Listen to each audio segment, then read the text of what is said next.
Три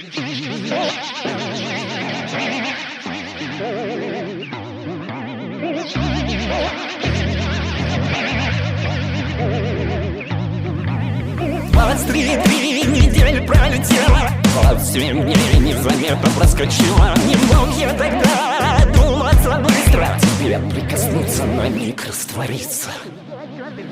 Сердечко стучало так быстро, как время. Ты не думай об этом. Я не хотел брать на себя это время. Побыть беззаботным, вот это хотелось. Лагерное время, эмоций здесь много. Подумай подольше, побольше, подольше. Поспешные действия не самые лучшие.